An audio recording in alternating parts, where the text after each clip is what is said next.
তাসের ঘর আমার একটি ছোট গল্প গ্রন্থ, তার থেকে ছোট ছোট গল্প সংকলন, তার থেকে একটি গল্প করে শোনাল। গল্পটির নাম অপত্য।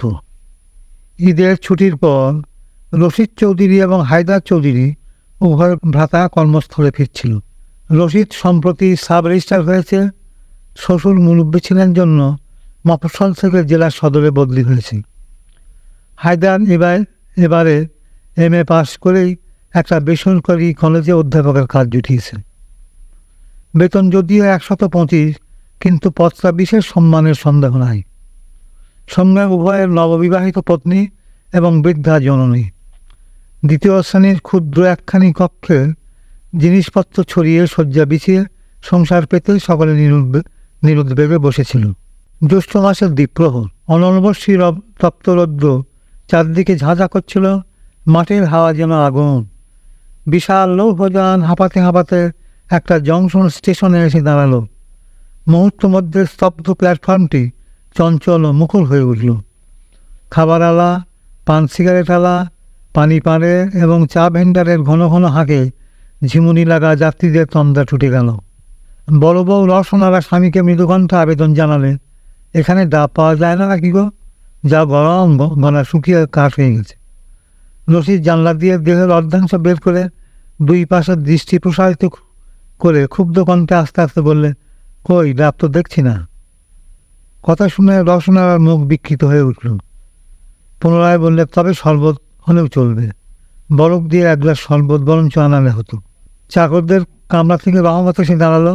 রশিদ ভুকুটি করে খিঁচিয়ে বলল, এতক্ষণ কী করছিলে হত শয়তান? দেখতো ডাব পাস কিনা, না পেলে শরবত নিয়ে আয়। রহমত ফিরে এলো, ডাব পাওয়া গেল না, তবে কাঁচের গ্লাসে রং করা শরবত তার হাতে। রসনা ভ্রু কঞ্চিত করে গ্লাসে চুমুক দিতে লাগলেন। তার মুখ দেখে মনে হলো সে যেন ওষুধ গিলছে। 2-3 ঢোকে শরবতটা নিঃশ্বাস করে ছোট বধূ মনোয়ারার দিকে চাইলে প্রশ্ন করলে, তুই খাবি নাকি রে মিনু? মনোয়ারা মস্তক আন্দোলিত করে সম্মতি প্রকাশ করল। রসনারা শাশুড়ি সাকিনা বিবির দিকে চেয়ে বললে, তুমি খাবে নাকি আম্মা? শাশুড়ির ইচ্ছা থাকলেও বলল, না বাবু, আমার শেষ শ্রদ্ধা, বরফ দিয়ে শরবত খেয়ে কাজ নেই, একদিন খেয়ে 7 দিন ধরে ভুগব বলে ম্লান মুখে নীরবে বসে রইলেন।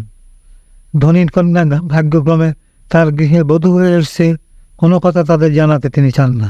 গাড়ি ছাড়বার ঘণ্টা পড়ল। গার্ড হুইসেল বাজিয়ে সবুজ নিশান নাড়তে আরম্ভ করল। এমন সময় একটি ভিখারি ছেলে দরজা খোলা পেয়ে হুনহুন করে তাদের গাড়িতে উঠে পড়ল। রশিদ এবং হায়দার একযোগে হাঁ করে উঠল, এ গাড়ি নয় রে, গাড়ি নয়, থার্ড ক্লাস গাড়িতে যা। গাড়ি ইতিমধ্যে চলতে শুরু করলে। রশিদ উঠে দাঁড়িয়ে দাঁত মুখ খিচিয়ে চিৎকার করে উঠলে, নেমে যা বলছি উল্লু কাকা, সেকেন্ড ক্লাস গাড়িতে উঠবার শখ হয়েছে, যত সবই বলে ছুটে এসে তার ঘাট চেপে ধরলে, বলে দেবো ধাক্কা মেরে ফেলে। ছেলেটা আত্মকণ্ঠে তার পা ধরে বললে, দোহাই হুজুর, জানতে পারবেন না, আমি না বুঝতে পেরে গাড়িতে উঠেছি, আমার কসুর মাফ করুন, পরের স্টেশনে নেমে যাব।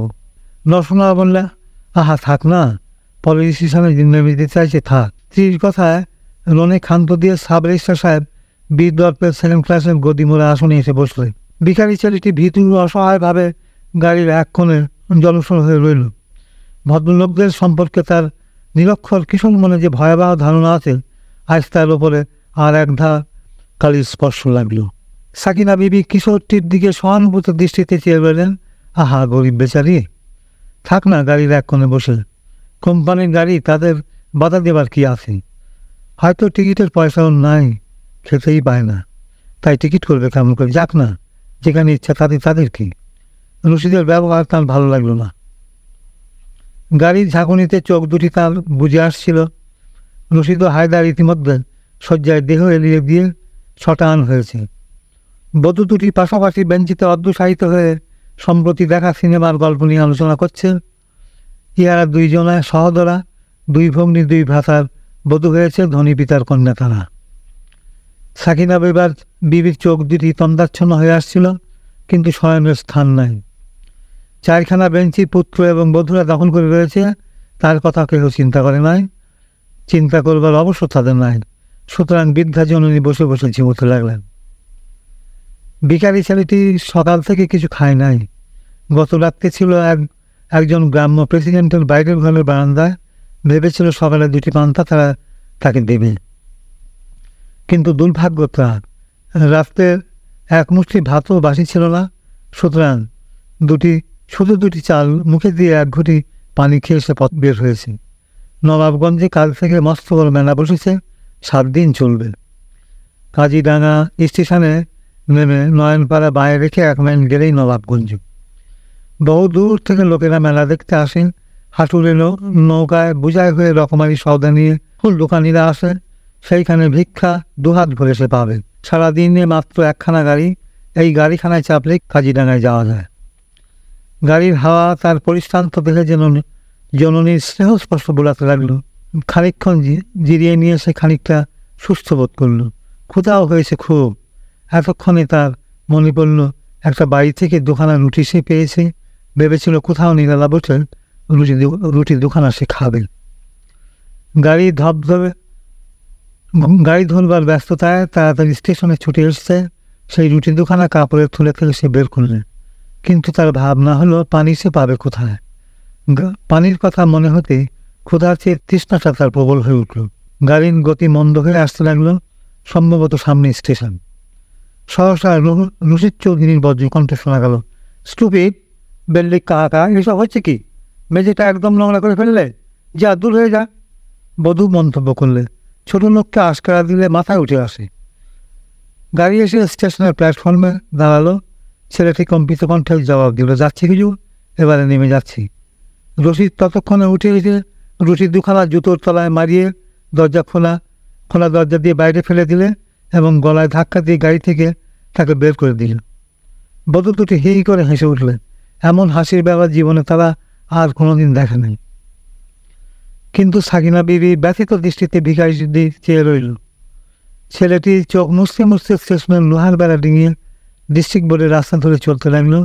যেতে যেতে একটা ঝোপের আড়ালে গিয়ে অদৃশ্য হয়ে গেল। গাড়ি ছেড়ে দিল। রসনারা উঠে বাথরুমে গিয়ে ঢুকল। ফেরবার পথে তার নজরে পড়ল কি একটা জিনিস চকচক করছে। অত্যন্ত সাবধানে ধুলি স্পর্শ বাঁচিয়ে বাম হাতের 2 আঙুলে একটা মাদুলির মতো দ্রব্য সে উঠিয়ে নিয়ে এলো। কৌতুক করে বললে, দেখো কি একটা পেয়েছি। হায়দার নাসিকে কুঞ্চিত করে জবাব দিল, ভাবি সাহেবের যেমন কাণ্ড, যত সব নোংরা ঘাটবার সব। রসনারা কবচটি দেবরের হাঁটুর প্যান্টের উপরে আলতোভাবে নামিয়ে রাখল। বলল, সোনা না রূপো, দেখো তো ছোট মিয়া। হায়দার হাতের ঝটকা মারতেই কবচটা ছিটকে গিয়ে জননীর কোলের উপরে পড়ল। সাকিনা বিবি হাতে উঠিয়ে নিয়ে জিনিসটা কোন ধাতুর তৈরি নিরীক্ষণ করতে লাগলেন। এপিট ভালো করে দেখে তিনি চমকে উঠলেন। এটা কোথা থেকে এখানে এলো? এই মাদুলিটার মতো তিনি একটা গড়িয়েছিলেন গ্রামের শেখরার কাছ থেকে। তার কনিষ্ঠ পুত্র জাকির তখন খুব অসুস্থ। পীর বাবা একটা কবজ দিয়েছিলেন, তার উপরে খোদাই করে কয়েকটি হরফও লিখে দিয়েছিলেন। অপর পিঠে জাকিরের নাম অবধি লেখা ছিল। হায়দারের হাতে কবজটা দিয়ে তিনি বললেন, পড়ে দেখ তো কি লেখা আছে। হায়দার আরবি লেখাটা পড়লে তার উপরে তার অপর পৃষ্ঠায় জাকিরের নাম। জননী এইবার আর্তকণ্ঠে চিৎকার করে উঠলেন, হায় কী হলো? জাকির কি তবে বেঁচে আছে? ওই কি তবে আবার জাকির? পেয়ে হারালুম, চিনতে না পেরে হারালুম বলে ডুকরিয়ে উঠলেন। বধূ 2 জনে অবাক। সম্প্রতি তাদের বিবাহ হয়েছে, সুতরাং পূর্বের ইতিহাস তাদের জানা ছিল না। উৎসুক দৃষ্টিতে শাশুড়ির দিকে তাকালো, প্রশ্ন করলো, কী হয়েছে আম্মা?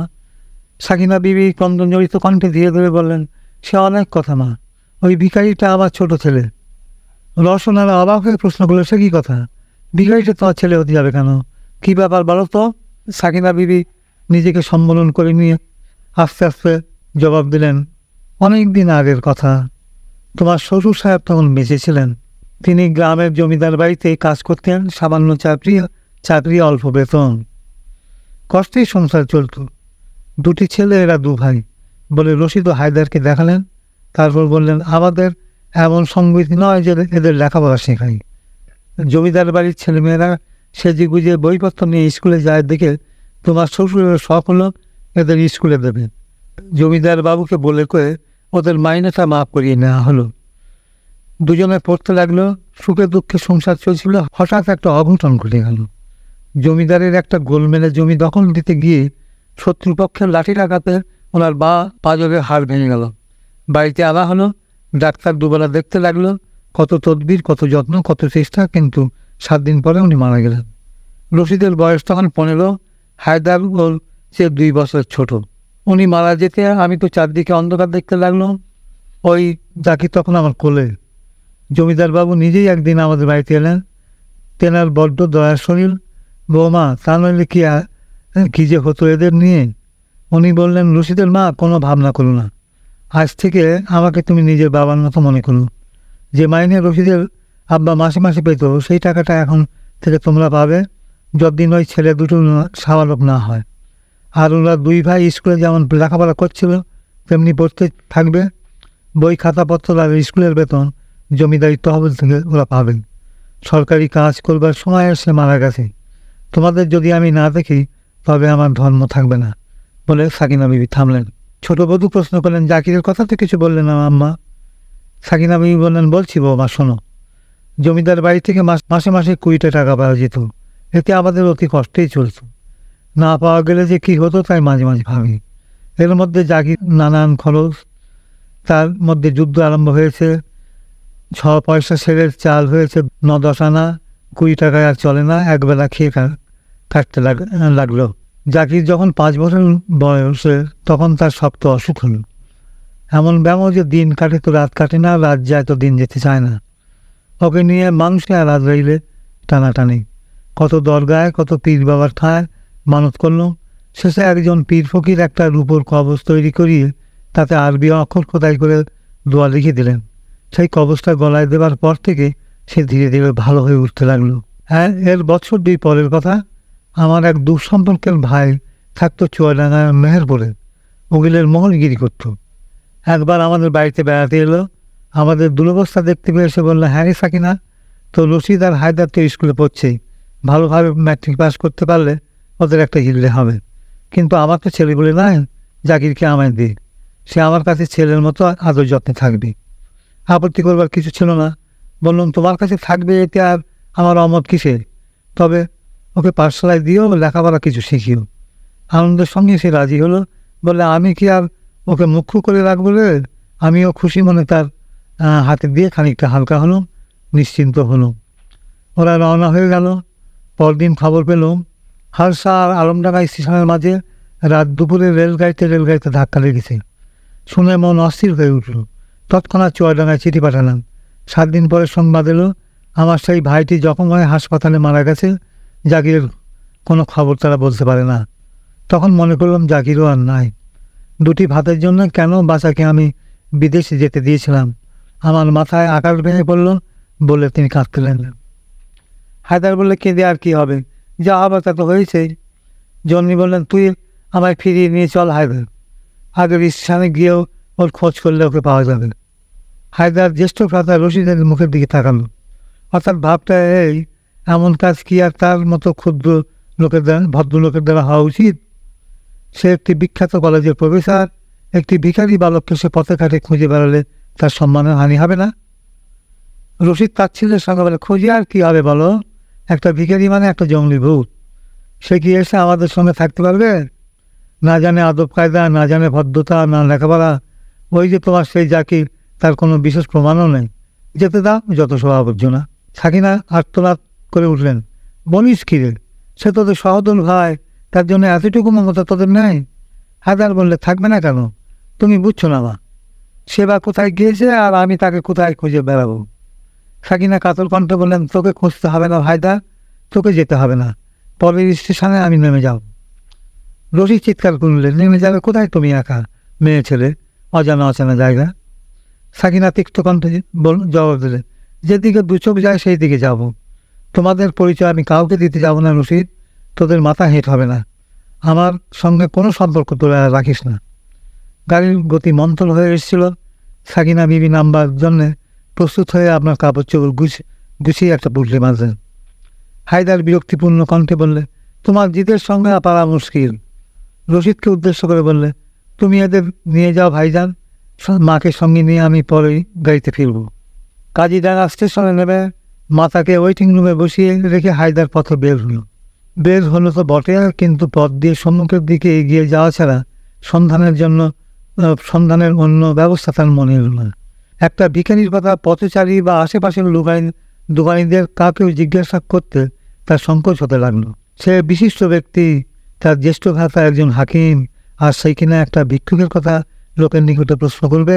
5 জনের শুনলে ভাববে কি? পরস্পরে কি সম্পর্ক থাকতে পারে? চলতে চলতে সম্মুখে যদি পড়ে তবে সঙ্গে করে স্টেশনে নিয়ে যাবে, অন্যথায় একাই ফিরে গিয়ে জননীকে জানাবে তাকে পাওয়া গেল না। পথের দিকে সতর্ক দৃষ্টি রেখে সে এগিয়ে যেতে লাগলো। নবাবগঞ্জের মেলা বিশেষ দূরে নয়, কিছুক্ষণের মধ্যেই সে মেলায় এসে হাজির হলো। কত রকমের পণ্যদ্রব্য যে এসেছে তার আর অবধি নয়। 1 পয়সার বাঁশি থেকে 250 টাকার মহিষ পর্যন্ত, বিচিত্র পোশাক পরিহিত জনতার অরণ্য, সহস্র সহস্র কণ্ঠের অপূর্ব কণ্ঠন। এত বড় মেলা হায়দার জীবনে দেখেনি। বিস্মিত দৃষ্টি মেলে সে গিয়ে চলল, কিন্তু তার ভাগ্য নিতান্ত প্রসন্ন বলতে হবে। হঠাৎ তার নজরে পড়ল সেই ভিখারিটি একটি পান বিড়ির দোকানের সম্মুখে বাঁশের বেঞ্চির ওপরে বসে পা দুলাচ্ছে এবং এক মনে বিড়ি টানছে। হায়দার কোনোরূপ চাঞ্চল্য প্রকাশ করল না। যে ব্যবহার রশিদ তার সঙ্গে করেছে সে কথা স্মরণ হলে সে তাকে দেখতে পেয়েই হয়তো ভিড়ের মধ্যে লুকিয়ে পড়বার চেষ্টা করবে, তাই সে ভিন্ন পন্থা অবলম্বন করল। তাকে সে দেখতে পায়নি এমনিভাবে অন্যদিকে চেয়ে দোকানিকে বললেন, সিগারেট পাওয়া যাবে? হ্যাঁ। দোকানি জবাব দিলে, যাবে সাহেব, ক্যাপস্টেন 10 আনা প্যাকেট। হায়দার বললে, দাও তবে 1 প্যাকেট, আর একটা ডবল পান বেশ একটু মশলা দিয়ে সেজে দাও তো, বলে সেই বাঁশের বেঞ্চির অপর প্রান্তে সে বসলে। ঘাড় ফিরিয়ে চাইতেই সে ভিখারিটির সঙ্গে তার চোখোচোখি হয়ে গেল। হেসে প্রশ্ন করলে, আরে তুই যে এখানে?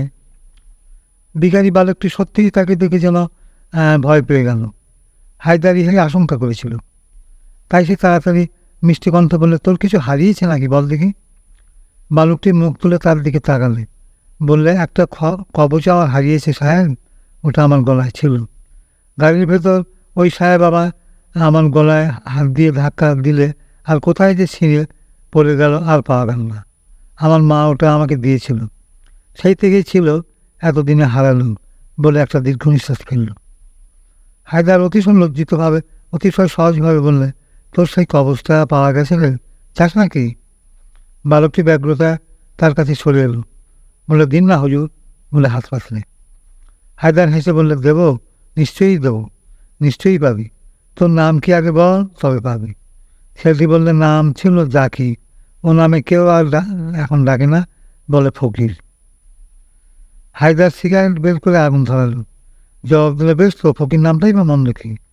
এদিকে তো সন্দেহ হয়ে এলো। তোর ভিক্ষের ঝুড়িটা এই দোকানের কাছে রেখে আমার সিংহ একটু আয় না, ওই দোকানে বসে দুটি খেয়ে নিই। জাকির ইতস্তত করে বললে, ঝুড়িটা আমার কাছেই থাক না হুজুর, এর মধ্যে কত জিনিস আমার রয়েছে। হায়দার হাসলে বললে, তা বেশ, চল আমার সঙ্গে ওদিকে চল। একটা মিষ্টির দোকানে দুজনে এসে বসলো। পেট পুড়ে যতটা জাকির খেতে পারে হায়দারকে খাওয়ালো। হায়দার নিজের জন্য শুধু 1 কাপ চা নিল। আর শেষে হায়দার বললে, আমার সঙ্গে তোকে একটু যেতে হবে। হ্যাঁ রে, যাবি সেখানে সেই যে অবস্থা তোর আছে বলেছিলাম। জাকিরের মনে পড়ে সেই ব্যক্তিটি সম্পর্কে আর কোনো সন্দেহ নাই, বললে, চলুন। প্রায় অন্ধকারে পথ ধরে দুজনে স্টেশন দিকে রওনা হলো। হায়দার প্রশ্ন করলে, তোর কি আছে রে জাকির? জাকিরের একটা দীর্ঘশ্বাস পড়ল। জবাব দিলেন, বলতে পারি না, অনেক দিন দেশ ছাড়া, প্রায় 8-9 বছর হবে। মা আর 2 বড় ভাই ছিল, তারা আছে কিনা বেঁচে খবর জানি না। তোর আব্বা কি করেন? আমার জন্মের পরেই সে মরে গেছে। ভাই 2জনের কারো নাম কি তোর মনে আছে? কি জানি সাহেব, ভুলে গেছি হয়তো। রশিদ আলী আর হায়দার আলী না কি ঠিক মনে পড়ছে না। তুই ওদের ছেড়ে চলে এলি কেন? চলে ঠিক আসেনি, নসিব এনেছিল। বিষয়টা কি বন্যা শুনি। আমি তখন বেশ ছোট, বোধ হয় 6-7 বছর বয়স হবে। মামার সঙ্গে তার দেশে যাচ্ছিলাম, পথে রেলগাড়িতে ধাক্কি। কে যে কোথায় গেল বুঝতে পারা গেল না। মামাকে আর খুঁজে পেলাম না। আমার বাঁ পায়ে চোট লেগেছিল। রেলের একজন বাবু আমাকে তার বাড়িতে নিয়ে গেল। ওষুধপত্র দিতে অল্প দিনই ভালো হয়ে গেল। রেলের বাবু আমাকে কোথাও যেতে দিল না, তার বাসাতে কাজ করানোর জন্য আমাকে রেখে দিল। সেখান থেকে চলে এলাম। বিবি সাহেবা বড় দরজান, হাজার কাজ করেও কিছুতেই তার মন পেতাম না। বছর 2 আগে সেখান থেকে চলে এসেছি। দেশে তোর মা ভাই, তোর কাছে গেলি না কেন? গিয়ে কী হবে সাহেব, তাদেরই যা কষ্ট দেখেছি, একবেলা উপোস করে একবেলা খেতে হয়েছে। এখন তোর মা আর ভাইদের দেখলে চিনতে পারবে? বলতে পারছি না। কথা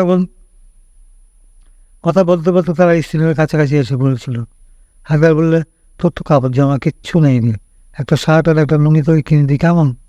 জাকির কথার কোনো জবাব দিল না। হায়দার প্রশ্ন করলে, কথা বলছিস না কেন রে, নিবি না? পথের আলো এসে পড়েছিল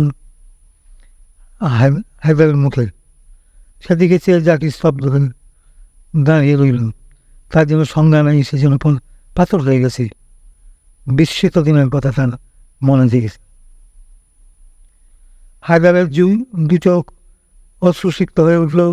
জাকিরের একটা হাত চেপে ধরে বাষ্পরুদ্ধ কণ্ঠে সে বললেন, আমি তো সেই হায়দার ভাই রে, তুই আমাদের জাকির। বলে তাকে সস্নেহের কাছে টেনে নিল। জাকিরের জন্য সে ভুলে গেল সমাজ সে পদস্থ এবং সম্মানীয়, যাকে জড়িয়ে ধরেছে সে একটি প্রতিনিধি।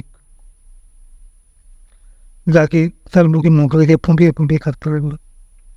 হায়দার লক্ষ্য করলে কৌতূহলের জন্য তার দৃষ্টি তাদের প্রতি পড়েছেন, আকৃষ্ট হয়েছেন। সাপকে সম্মান করে বললে, স্টেশনে আম্মা আমাদের জন্য অপেক্ষা করছেন, তার সঙ্গে দেখা করে কিছু। ওয়েটিং রুমে এসে হায়দার জননীকে লক্ষ্য করে বললে, তোমার জাকিরকে ফিরিয়ে এনেছি মা, পরিচয় নিয়েছি, এই তোমার হারানো জাকির। সাকিনা বিবি প্রায় ছুটে এসে তাকে বুকে জড়িয়ে ধরলেন। মাথায় গায়ে হাত বুলোতে বুলোতে বললেন, জাকির আমার খোকা, এতদিন আমাদের ছেলে তুই কোথায় ছিলি বা? তার গণ্ডবে অবিরোধনে অশ্রু গড়িয়ে পড়তে লাগলো। কিছুক্ষণ পরে প্রকৃতিস্থ হয়ে হায়দারকে তিনি বললেন, একটা কথা তোকে বলবো হায়দার, জাকিরকে যখন আমি পেয়েছি তখন কিছুদিনের জন্য দেশের বাড়িতে গিয়ে ওকে নিয়ে থাকতে চাই। হায়দার বললে, সে কি মা, দেশের বাড়িতে কী আছেন যে সেখানে তুমি ফিরে যাবে?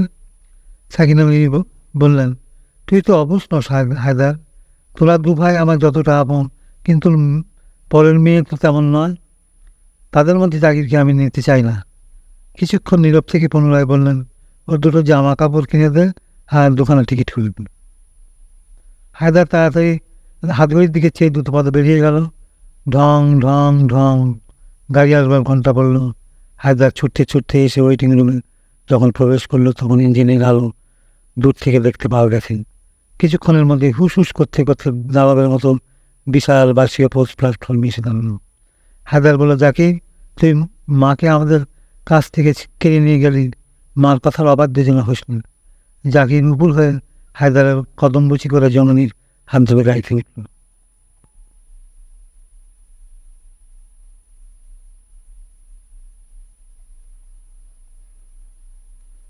আমার তাসের ঘর নামক গল্পগ্রন্থ থেকে অপর একটি গল্প পড়ে শোনাচ্ছি। গল্পটার নাম ইজ্জত আর আবরু।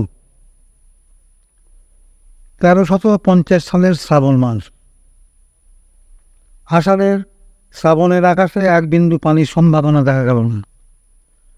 গোলাগঞ্জে ধান চাল পূর্বের মতো প্রকাশ্যভাবে বিক্রয় একেবারে বন্ধ হয়ে গেল। ভারতের মহাজনদের ঘরে যা আছে তার দাম আগুন। বৌঝির গায়ের সোনা রূপা, ঘরের বাসনপত্র, আসবাব যা ছিল তা ধীরে ধীরে মহাজনদের গতিতে চলে গেল। যাদের ঘরে সম্বৎসরের ধান উঠেছিল তারা কোম্পানির লোকদের চলাদলে বিক্রয় করে নোটের কাগজ বুকে জড়িয়ে উপবাস শুরু করল।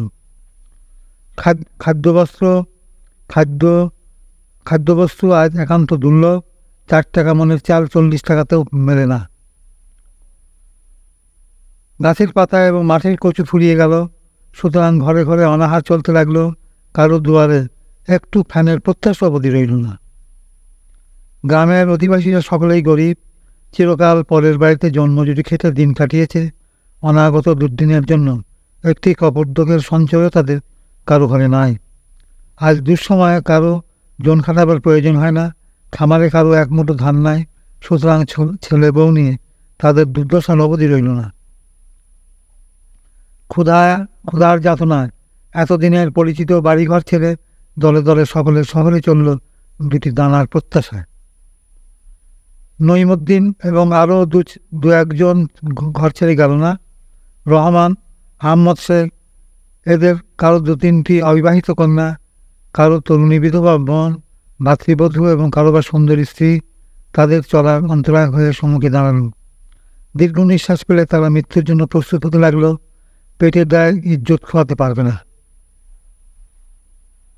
নায়েব রশিদ খাঁ জামশেদ পাইককে সঙ্গে নিয়ে দুপুরের পরে গ্রামের অবস্থা দেখবার জন্য বের হয়েছিল।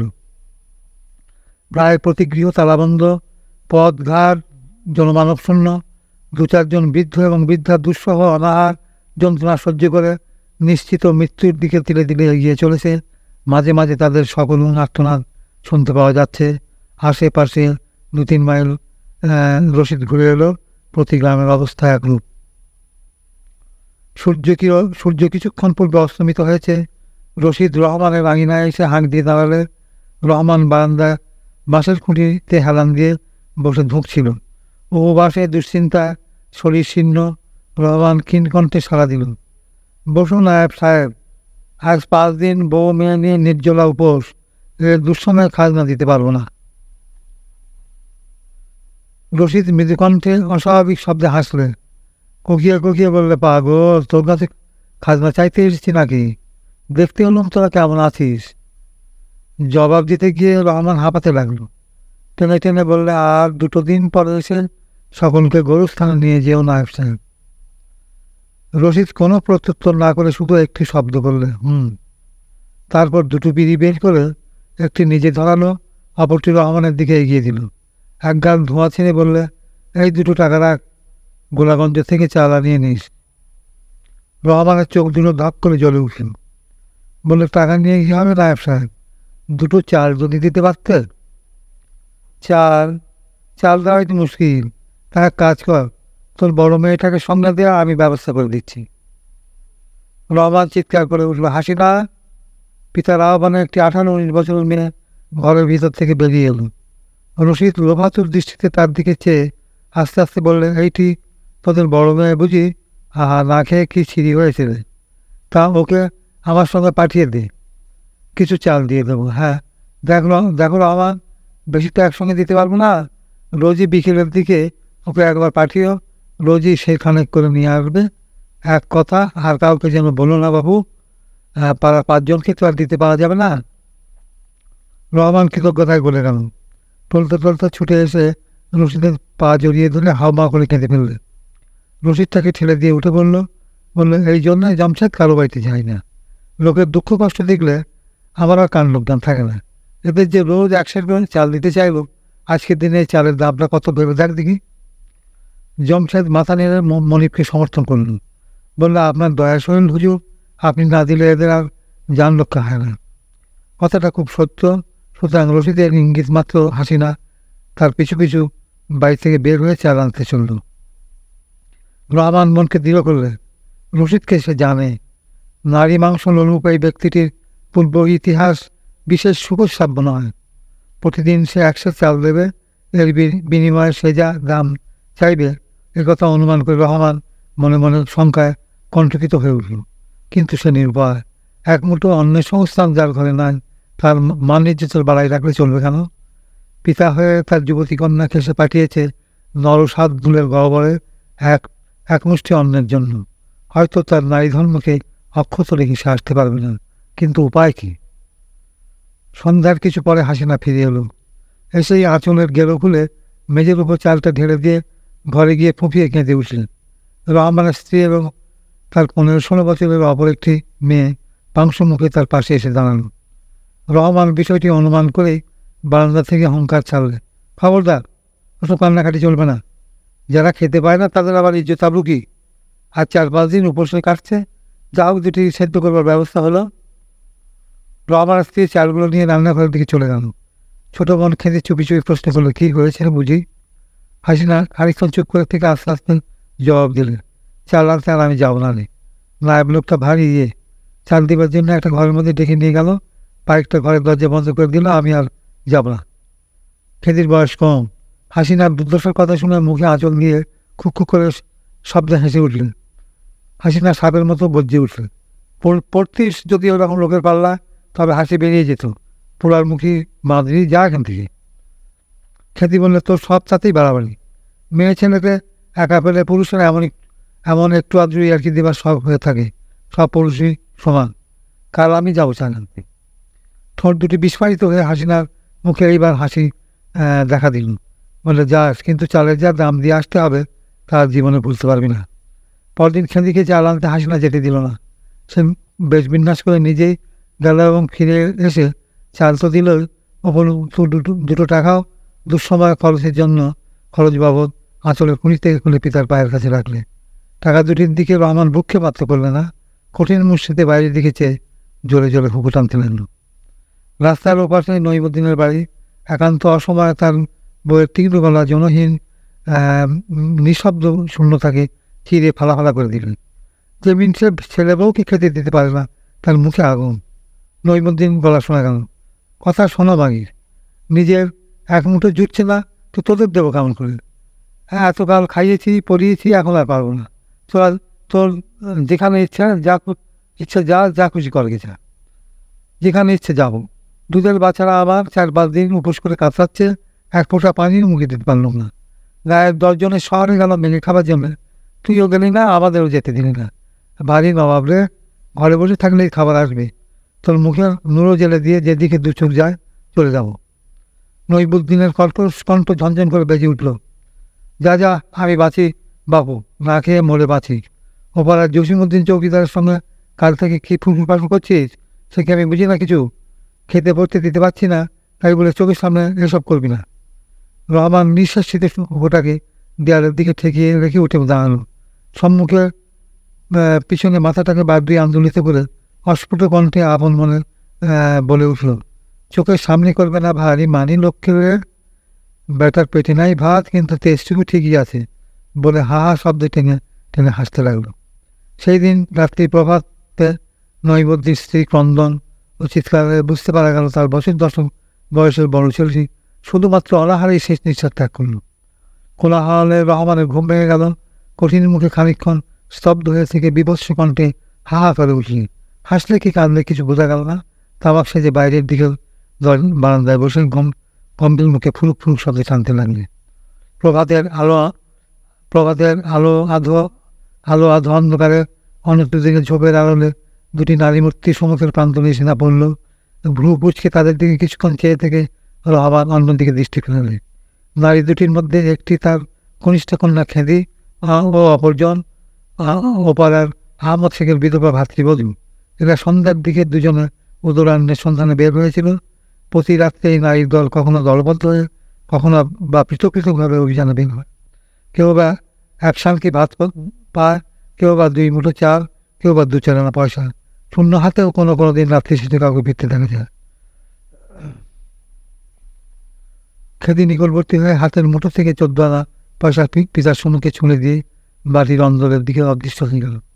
রহমানের মনে হলো ধরণী দ্বিধা হলে সে পরিত্রাণ লাভ করতে পারে, কিন্তু নিতান্তই সম্ভব না হয়। তার ভিতরে ঝড় বয়ে যেতে লাগল, কিন্তু পাথরের মতো স্থির হয়ে সে বসে রইল। ভিক তার জীবনে শতধি।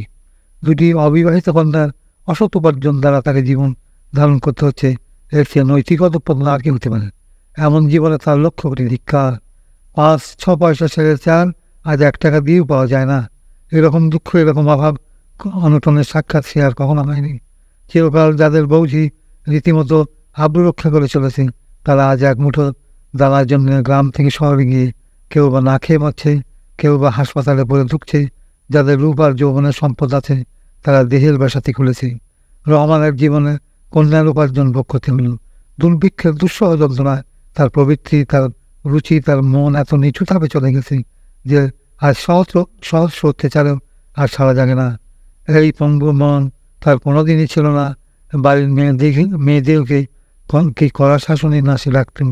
রহমান চেয়ে থাকে উদাস নয়ন ভোরের আলো, এত বৃষ্টি আর কোনোদিন তার লাগেনি।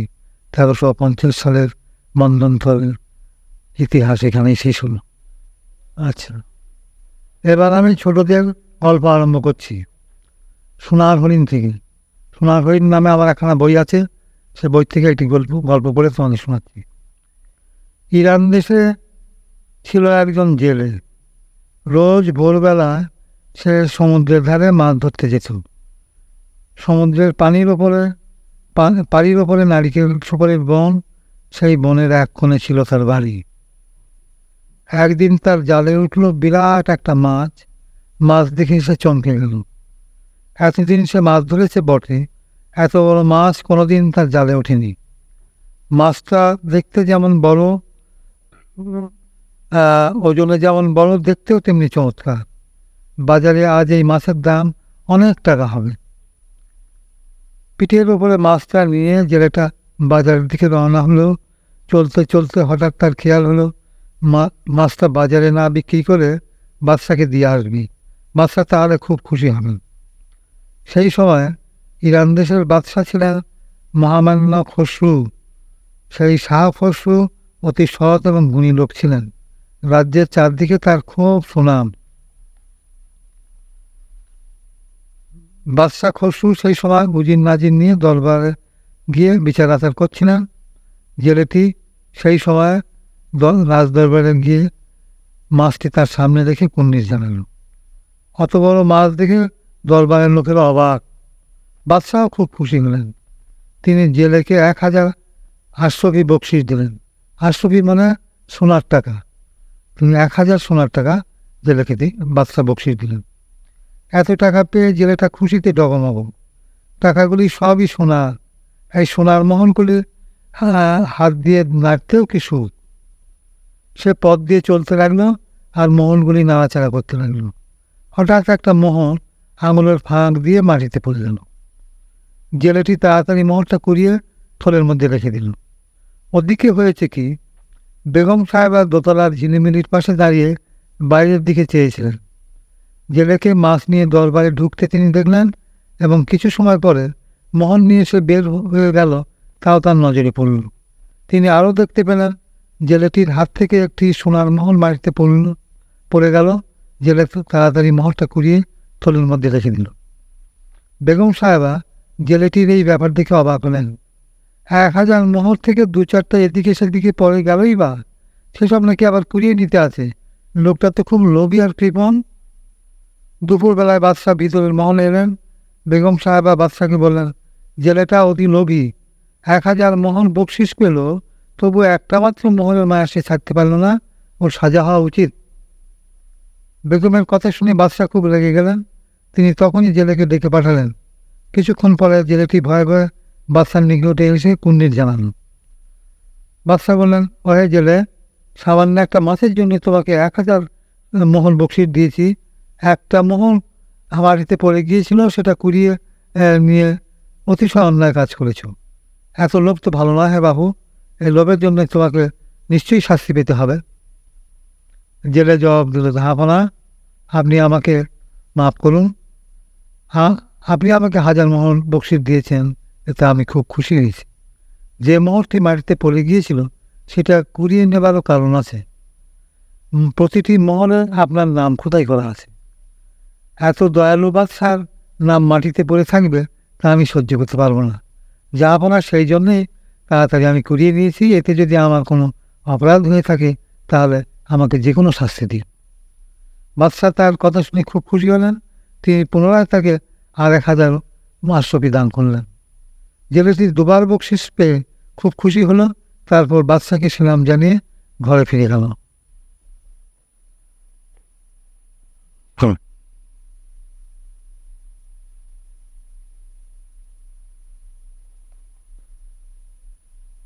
এবারে তোমাদের একটি কবিতা পড়ে শোনাচ্ছি। আজ বাকি কাল নগদ ছেলেদের একটি বই আমার, তার থেকে একটি কবিতা পড়ে শোনাচ্ছি। কবিতার নাম হলো সঞ্জীবনী তরু। গ্রামের প্রান্তে ন্যাড়া বট গাছ, তার শাখার পরে সন্ধ্যাবেলায় ঘরে ফেরা কাক কলকোলাহল করে। নানান রকম পাখি আসে সেটা, কোঠরে তাদের বাসা। কোথাও শাবক, কোথা শুধু ডিম, নবজীবনের আশা। সেই গাছতলে খড়ের ছাউনি, ছোট একখানি ঘর, সেথা বাস করে জেলেদের বুড়ি, নাহি কেউ তারপর। বুড়ির নিজের নাই ছেলে পুলে, 3 কুলে কেহ নাই। গাছের পেয়ারা শশা আর কলা, বিলাইয়া দেয় তাই। গায়ের যত ছেলে আর মেয়ে তার আপনার জন, সবাখার তলে মুড়িও গুড়ের রাখে ঘরে আয়োজন। পাড়ায় পাড়ায় ঘুরে ঘুরে বুড়ি মাছ বিক্রি করে, প্রতিদিন ঠিক সাজের আগে ফিরে আসে নিজ ঘরে। গ্রাম থেকে দূরে খুকনির হাট শেখায় চলেছে বুড়ি, পানের কৌটা আঁচলেতে বাঁধা, মাথায় মাছের ঝুড়ি। গরমের দিন ঝুড়ির মাঝেতে পতন ধরেছে মাছে, গন্ধে তাহার চিল আর কাক উড়িছে ঝুড়ির কাছে। ছোঁ দিয়ে চিল কাক এসে বসে ঝাঁকার ওপরে তার, এদের জ্বালায় তক্ত জেলেনি চলিতে পারে না। পথে যেতে যেতে হাত বাড়াইয়া পাশের গাছের থেকে ডাল ভেঙে নিয়ে চোপড়ির পরে আলগোছে দিল রেখে। মাঝে মাঝে সেই ডাল নেড়ে বুড়ি তাদের পাখি তারায় পাখির পাল, তবু চিনকার যায় না দূরে করে তারে নাজেহাল। হাটে এসে বুড়ি হয়রান হয়ে নামায় ঝুড়িটি তার, আঁচল খুলিয়া পান খায়ার হাওয়া লয় বারবার। তারপর বুড়ি চুপড়ির মাঝে চাহিয়া অবাক হয়, মরা মাছগুলি সজীব হইয়া লাফাইছে ঝুড়ি মাছ। এ কি কাণ্ড! চোখ দুটি তার কপালে উঠিয়া যায়, চিৎকার করি ডাকে লোকজনে, মাছ বুঝি ভূতে পায়। হাটের লোকেরা আসিয়া জুটিল তাহার ঝুড়ির পাশে, মরা মাছ কিসে জানত হইল সবে তারে জিজ্ঞাসে। সেই হাটে ছিল সেই হাটে সেটা হাজির ছিলেন গোবিন্দ কবিরাজ। তিনি বললেন, এই ডালটি বাঁচাইছে মরা মাছ, সঞ্জীবনী তরু শাখা ইহা, মৃতজীবে দেয় প্রাণ।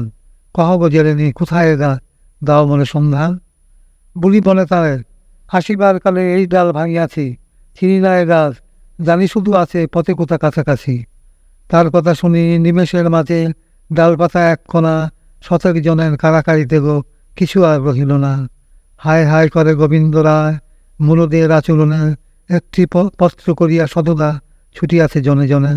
চিনিবারে কেহ পারিবে না গাছ, কেটে যাবে জীবন, ছিঁড়ে করা ঘাত করে কবিরাজ, পাইয়া হারালো ধন।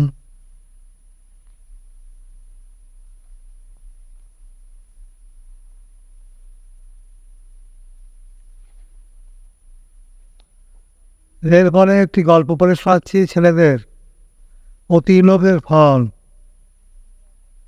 খলিফা হারুন আল রশিদের রাজধানী ছিল বাগদাদে। তিনি মাঝে মাঝে রাত্রিতে ছদ্মবেশ ধারণ করে প্রজাদের সুখ দুঃখ দেখবার জন্য বের হতেন। সমস্ত রাত্রি তিনি রাজধানীর চারদিকে ঘুরে বেড়াতেন। পূর্ব আকাশে যখন সুখ তারা জল করত এবং আলোর আভাস দেখতে পাওয়া যেত, সেই সময় তিনি রাজপুরীতে ফিরে যেতেন। একদিন সন্ধ্যায় তিনি তার বিশ্বাসী আর প্রিয় উজির জাফর এবং দেহরক্ষীকে সঙ্গে নিয়ে বের হলেন। শহরের অলিগলি নালা পথ দিয়ে তারা চলতে লাগলেন। অনেকক্ষণ চলবার পরে তারা অতিশয় ক্লান্ত হয়ে পড়লেন। তারা টাইগ্রিস নদীতে নৌকায় উঠলেন। জ্যোৎস্নার আলোর ঢেউগুলির উপরে চকচক করছিল। খলিফা নীরবে সেই দিকে চেয়ে রইলেন। নদীর পার ঘেঁষে নৌকা চলতে লাগলো। নৌকা বহুক্ষণ চলবার পরে একটি সেতুর কাছে গিয়ে থামলো। খলিফার সঙ্গীদের নিয়ে নেমে গেলেন। তারপর তারা সেতু পার হয়ে রাজপুরীর দিকে চলতে আরম্ভ করলেন। একজন অন্ধ ভিখারি সেই অসময়ে পথের ধারে দাঁড়িয়েছিল। লোকজনের পায়ের শব্দ পেয়ে সে ভিক্ষা চাইতে শুরু করল। পার দিয়ে যাবার সময় খলিফা তার ভিক্ষা পাত্রে একটি মোহর দান করলেন। তৎক্ষণাৎ ভিখারিটি খলিফার জামা চেপে ধরল, বলল, মুসাফির, আমার পিঠে একটা ঘুষি দিন, নতুবা আপনার ভিক্ষা আমি নেব না। খলিফা আর তার সঙ্গী দুজনে অবাক। এমন কথা কোনো ভিখারি কাউকে কখনো বলেছে কিনা তা তাদের জানা নাই, কিন্তু ভিখারিটি খলিফাকে ঘুষ দেবার জন্য পিড়াপিড়ি করতে লাগলেন। খলিফা তার ব্যবহারে বিরক্ত হলেন। তার পিঠে মৃদু একটা আঘাত করে বললেন, ও হ্যাঁ অন্ধ, কাউকে এভাবে জিত করা তোমার উচিত নয়। অন্ধ ভিখারিটি খলিফার কথা শুনে মৃদু হাসল, কিন্তু কোনো জবাব দিল না।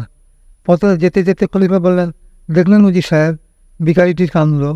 ভিক্ষা দিয়ে দাতার পক্ষে চলে যাওয়া কঠিন, তাকে একটা ঘুষি মারতেই হবে।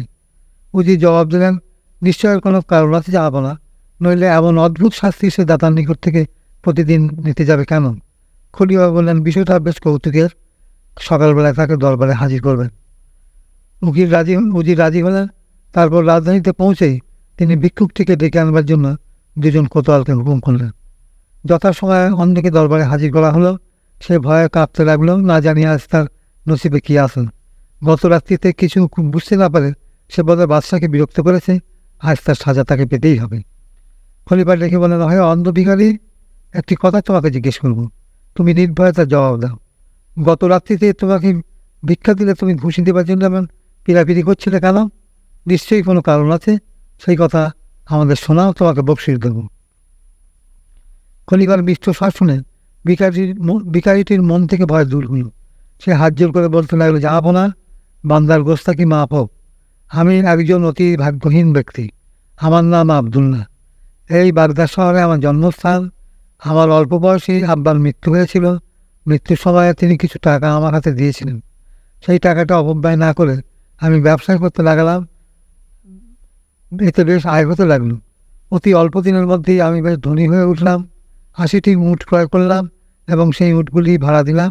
ভাড়া থেকে অনেক টাকা আয় হতে লাগলো। একদিন ওই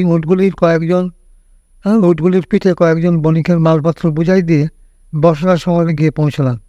মালপত্র নামিয়ে উটগুলোকে নিয়ে শহরের বাইরে ঘাসের ময়দানে নিয়ে বসলাম। উটগুলি ঘাস পাতা খেতে লাগলো। আমি একটা গাছের ছায়ায় বসে বিশ্রাম করতে লাগলাম। কিছুক্ষণ পরে একজন দরবেশ এসে ওই গাছের তলায় বসলেন। মনে হলো তিনি হয়রান হয়েছে।